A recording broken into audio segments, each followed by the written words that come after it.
दिल्ली की सार्वजनिक परिवहन व्यवस्था को और मजबूत बनाने की दिशा में रेखा गुप्ता सरकार ने एक बड़ा फैसला लिया है। मुख्यमंत्री की अध्यक्षता में हुई कैबिनेट बैठक में मेट्रो फेज 5A के 3 नए कॉरिडोर को मंजूरी दे दी गई है। करीब 12,000 करोड़ रुपए से अधिक की इस परियोजना से राजधानी में कनेक्टिविटी और प्रदूषण नियंत्रण दोनों को मजबूती मिलेगी।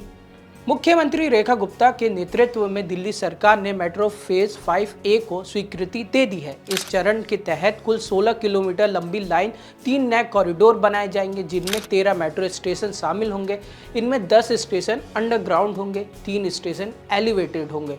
पूरी परियोजना की अनुमानित लागत 12,014 करोड़ रुपए है। इनमें दिल्ली सरकार का बजटीय हिस्सा 2940 करोड़ रुपए निर्धारित किया गया है। सरकार ने इस परियोजना को वर्ष 2028 तक पूरा करने का भी लक्ष्य रखा है।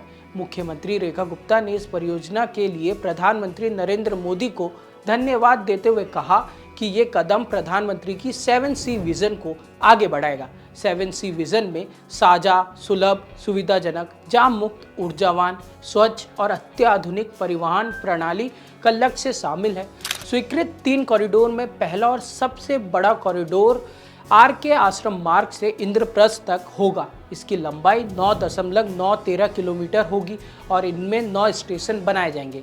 ये लाइन सेंट्रल विस्टा क्षेत्र से होकर गुजरेगी और कर्तव्य भवन को आपस में जोड़ेगी। इससे प्रतिदिन लगभग 60,000 सरकारी कर्मचारी और करीब 2 लाख यात्रियों को लाभ मिलने की उम्मीद है। इस कॉरिडोर पर 9,570 करोड़ रुपए खर्च होंगे, जिसमें से 2,337 करोड़ रुपए दिल्ली सरकार वहन करेगी। दूसरा कॉरिडोर एरो सिटी से इंदिरा गांधी एयरपोर्ट टर्मिनल 1 तक होगा। इसकी लंबाई 2.26 किलोमीटर होगी और इस पर एक स्टेशन बनाया जाएगा। इसकी लागत 1,419 करोड़ रुपए होगी, जिसमें से दिल्ली सरकार 351 करोड़ रुपए देगी। तीसरा कॉरिडोर तुगलकाबाद से कालिंदी कुंज तक होगा। 3.9 किलोमीटर लंबे इस कॉरिडोर पर 3 स्टेशन बनाए जाएंगे। इसकी कुल लागत 1,024 करोड़ रुपए होगी, जिसमें 251 करोड़ रुपए दिल्ली सरकार का हिस्सा होगा। मुख्यमंत्री रेखा गुप्ता ने कहा है कि मेट्रो का ये विस्तार दिल्ली के समग्र विकास का आधार बनेगा। इससे सड़कों पर ट्रैफिक दबाव घटेगा, निजी वाहनों पर निर्भरता कम होगी और प्रदूषण नियंत्रण में मदद मिलेगी।